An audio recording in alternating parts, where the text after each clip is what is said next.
to link. Either would work.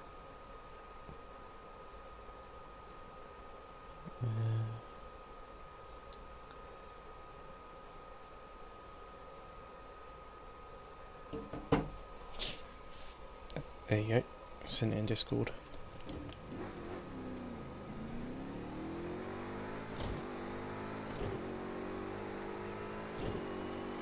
Does the party chat come through on that? No, it's just a video link to YouTube. No, I mean, does the PS4 party chat come through on that? Yeah, I got your invite, yeah.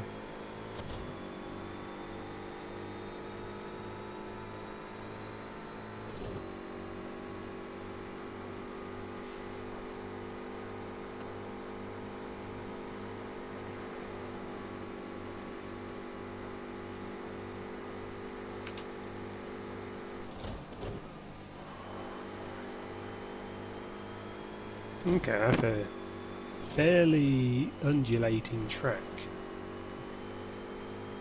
Yeah.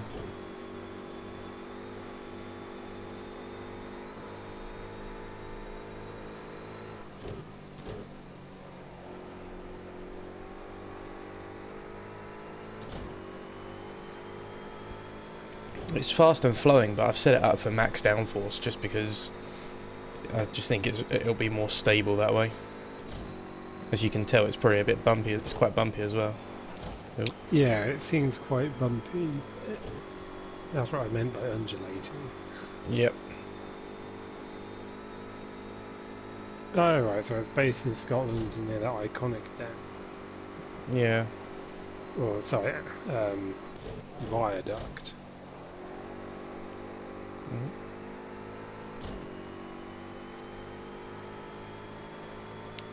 So the thing is that actual, as if it had mapped the local roads? I'm not entirely Or sure. is it literally just made up? I think it's just fully made up. Yeah, I kind of guess. The trouble is a lot of games, do they have that kind of area kind of made up and mapped into for the Horizon 4? Oop. Yeah, it looks quite reasonable.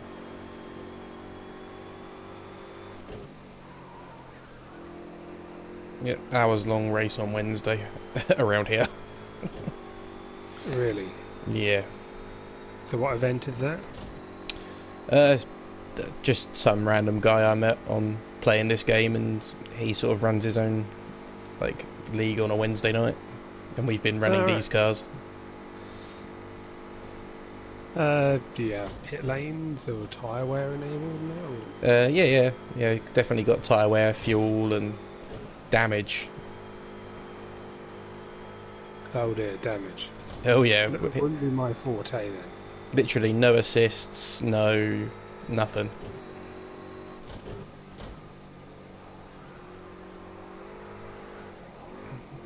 Nope. So just practicing up on this so you can see how well you can last.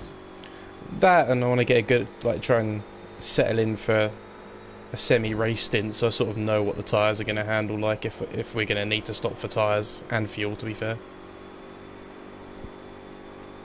Fair enough.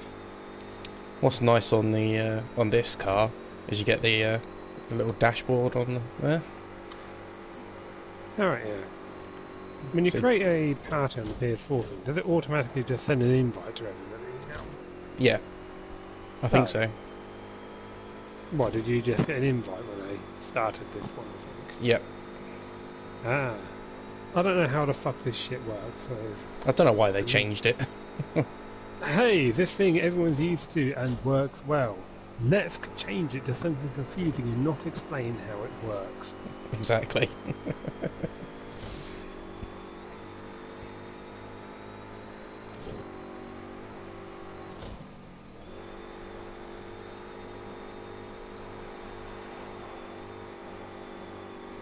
Did you cut the corner? Yeah, I did a little bit.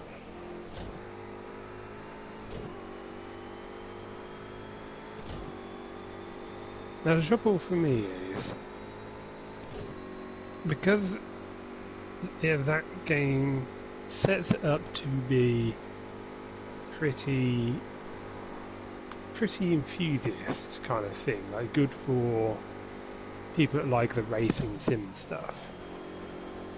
So you're able to tune it, like you're not able to modify the cars kind of thing, like No. yeah. Which I think is the difference. It's like you don't get them on. I think you get like basic level upgrades or stage upgrades in Gran Turismo, isn't it? Yeah. Yeah, you get like a stage 1, 2, 3 kind of thing, rather than actually upgrading them. Well, that was in the past. I think they're reintroducing that though for Gran Turismo 7. Oh, so they didn't have it for a while. Yeah, Gran Turismo Sport was sort of like. That was the one that was like it was auto balanced kind of thing. Yeah. I think Gran Turismo 7 is bringing some of the old modifying stuff back, I think. That's the thing that I think Forza does reasonably well, is just, oh hey, you can modify the vehicle, like, with individual things, because it kind of works. The downside is, I think over time, how the game feels, or takes it away from the kind of simulation thing. Yeah. It's close.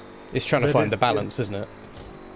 Yeah, it's close, but it's not there. So it's like if you haven't played Forza a lot, Gran Turismo will feel weird a little.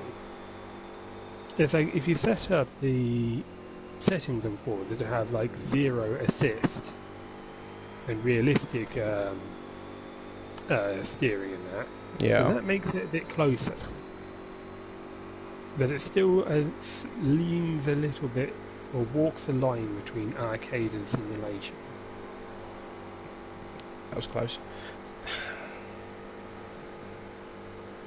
Which I think is a slight downside it has, but I think they could probably differentiate it by make it a little bit more sim style on the main Forza series with the tracks, and a little more arcade style for Horizon.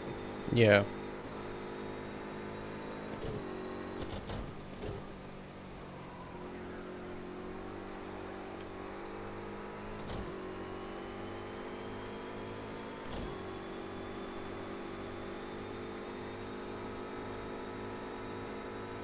So was that last lap of 2028? Whoa. Easy.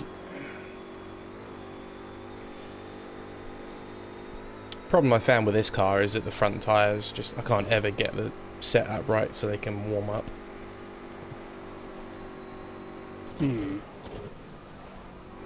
I suppose the trouble is you need like more front downforce, but then you have too much front bias for...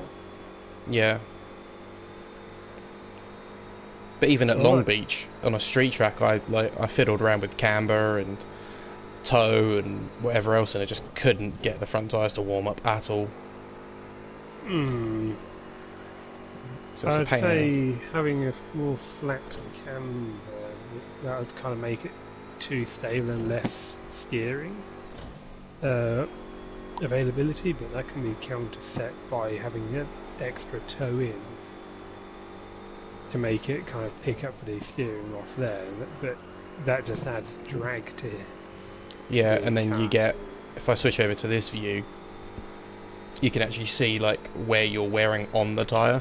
So if you start having too much toe and whatever else, you could just end up overheating the inside and shoulder. Have that view on Forza as well. It's quite useful. Like, I've blanked off the brakes so I can keep them warm, so that helps. I thought that would try and help with tyre temperature, but it doesn't really actually do anything.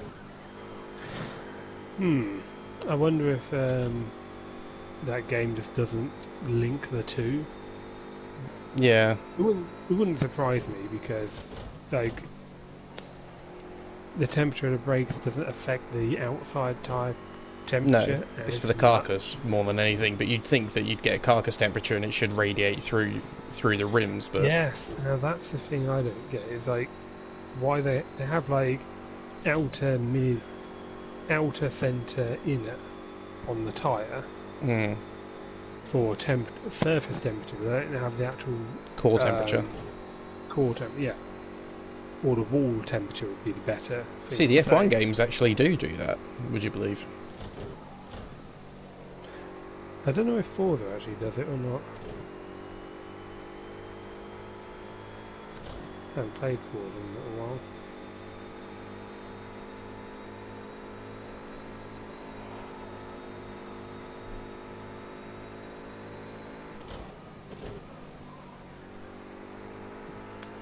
You see what I mean? Like, it's so bumpy and it's so undulating. I've tried to set up the car up to be quite soft, but with a little bit of bite still.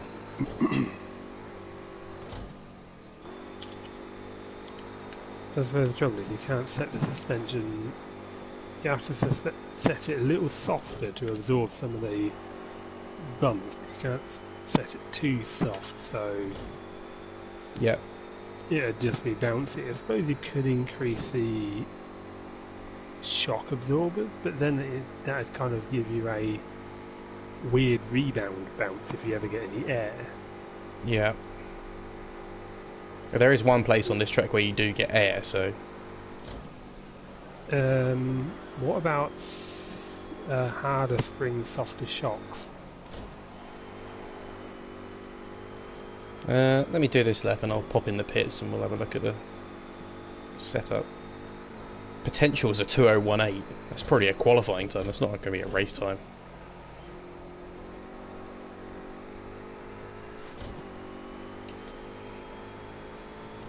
Potential 2018, you're doing shite, is what you say. Yeah. It's like, this is what you could do. I'm like, yeah, but don't tease me with that. Don't do that. This is what we expected it would do if it had a perfect lap. It's like, here's all your best sectors put together. Ta-da!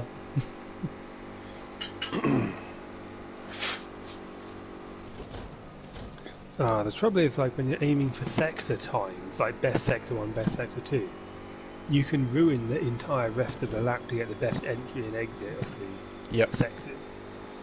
See, around Long Beach, it's not so bad. It was a 1 minute 14 lap, so you could sort of, you know, in a traditional track sense, go, oh, right, I know where I'm losing time in that corner and this, whatever else. Around here, it's just too big. It's just making sure you're consistent enough all the way across the lap. Here you go, here's where the air is.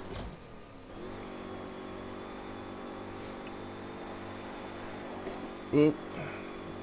Slidey through that. I've tried to set the car up with a little bit of understeer as well, just so it makes me be a bit more patient. So many of the corners just like goad you into going, yeah, go on, you can take that a little bit faster. How many vehicles Forza has at the moment? That's a fair number. Anyway, there we go. So, see, tyres. Because harder springs will give you less, well, movement in the suspension overall. Slightly softer shocks would absorb any of the bumps. So that'd be in dampers. Dampers, that's But I even get slightly confused. I get slightly confused by this bit.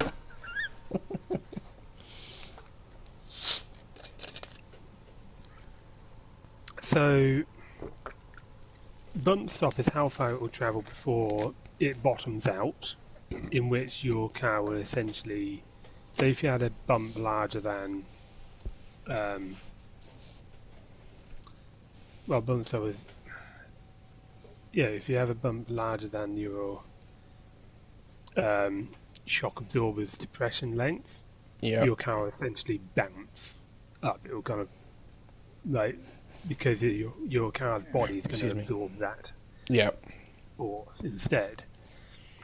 Your slow bump and fast bump, basically your shock absorber, because it has holes to let the fluid through, you can kind of adjust the force it resists at. Alright. So, a fast bump would be you hit a small bump at a high speed, for example. A lot of this track is that, yeah. Yeah, a slow bump would be kind of like a think of it as something that would it take a second going over the bump? Right. Yeah.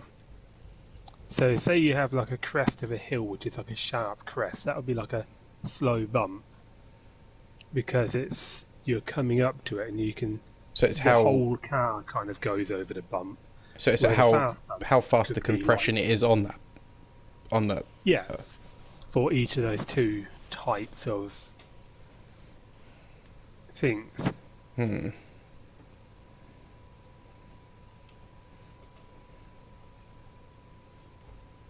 You got like bump transition, rebound transition. Like so many settings to choose, and I don't want to end up fiddling with them too much in case it just absolutely ruins the car.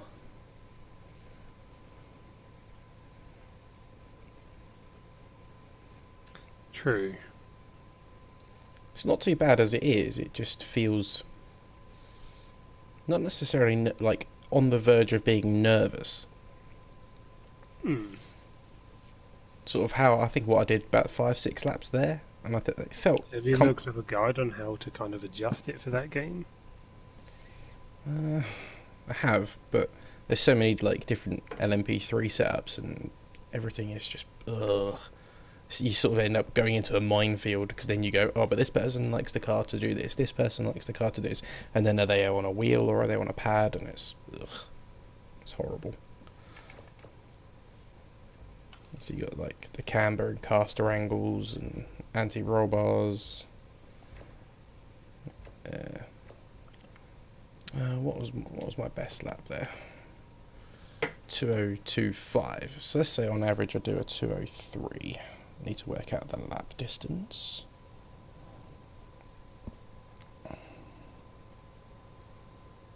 What's 123?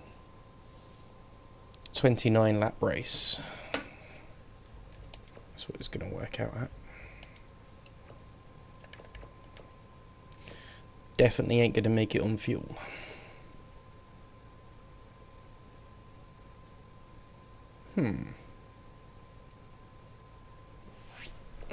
Okay.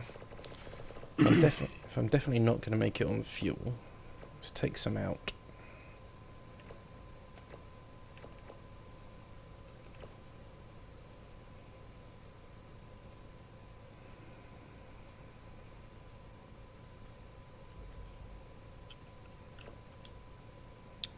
Take a little bit of rear tyre pressure out. Maybe it might give me a little bit more stability.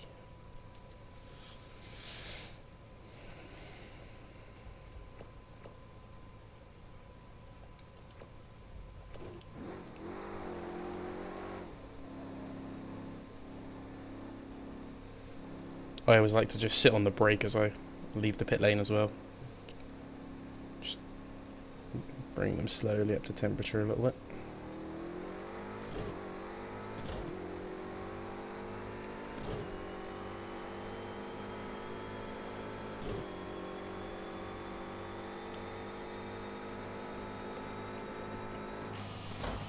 Like that's the full car.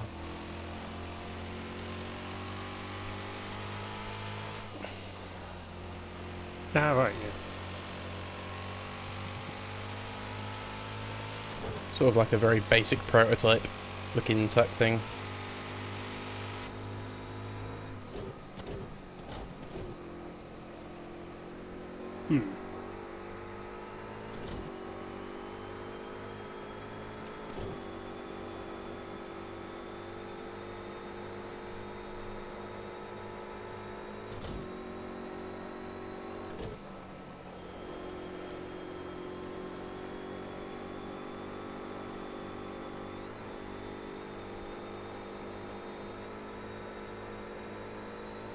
There's a lot of that slow bump that you've described, and a lot of fast bump to be fair.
That was a little bit of a mistake.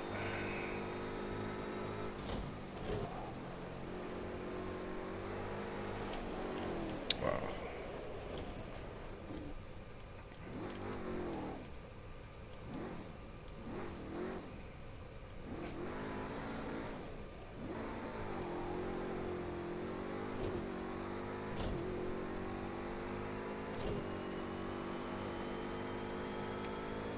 Feels a little bit better now. I've taken a little bit of fuel out.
There's 723 cars in Forza Horizon.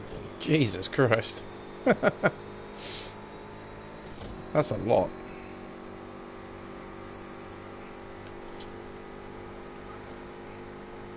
But you think when they modelled them in a high level to begin with, they end up picking those models up through the later games and just kind of updated textures and all that a bit. What's the road car to race car ratio?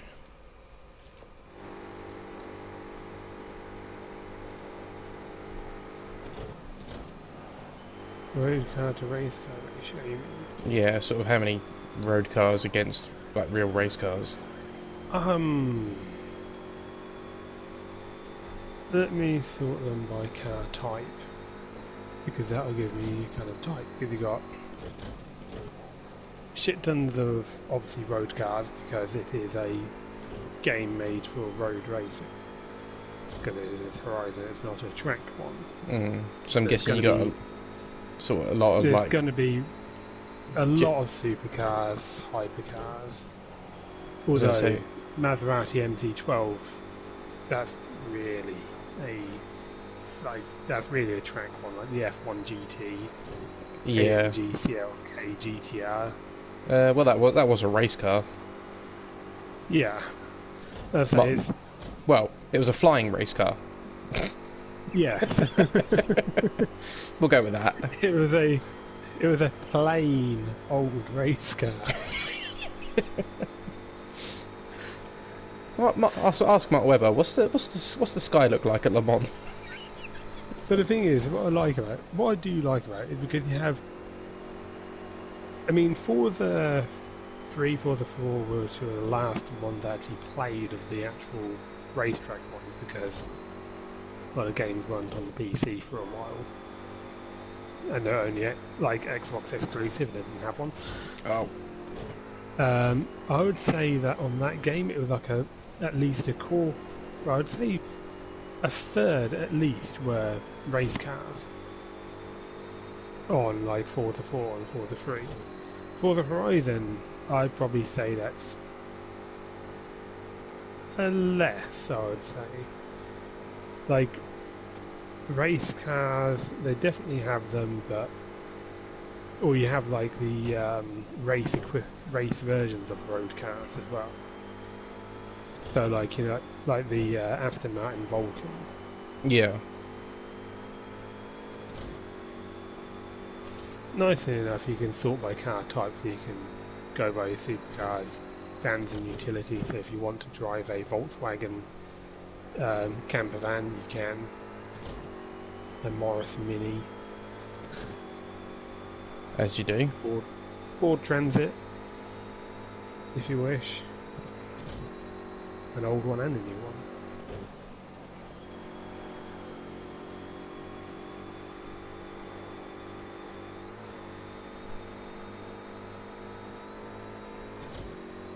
Classic races, Lotus Cortina, GT40 Mark 1, 300 SLR, jeez. There's actually quite a few old race cars in there as well.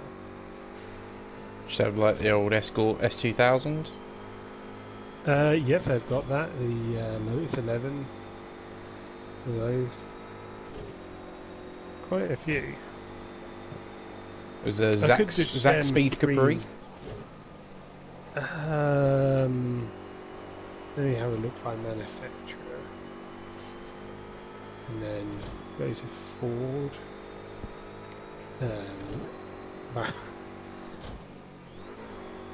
Zero. Oh yeah, Capri RS 3100. Ooh.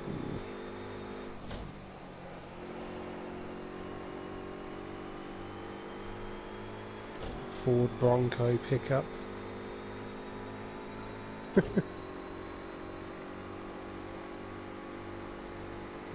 car type. Has racing lorries in here as well. Ooh. Only a couple.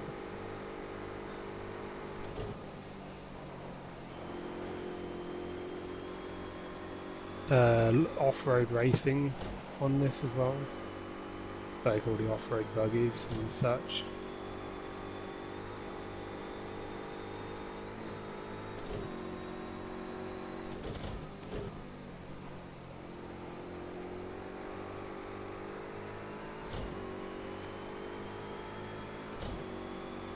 Have vintage race cars in here as well, like 1934 Alfa Romeo P3,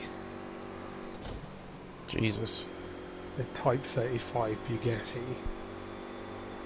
Now we're talking. I thought you were going to say like a GT40 or something.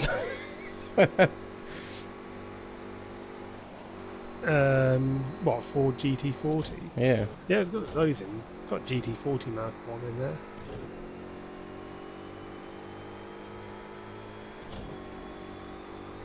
What a race car.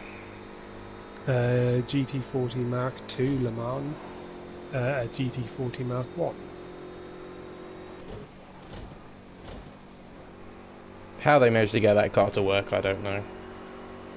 The GT40. Just based on shape, it shouldn't work. Well, that's the thing. The shape of it, it kind of should, but kind of shouldn't. I mean, it's got aerodynamics to be pretty slippery through for the air at the time, but there's very little downforce. Or it wanted to take off when they first made it.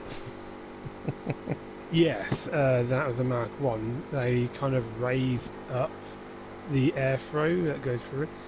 What you don't see with the original GT40s is that the front bonnet and where the front of the air goes in, it just comes straight up and straight out over the windscreen. Ah, like the modern S-duct on an F1 car. Yeah. Same much. principle. Basically, it looks like a front bumper, but it's kind of a wing. Well, like a very stubby wing stuffed between the two corners of the car. To just let a load of air up and through and divert only enough. Yeah.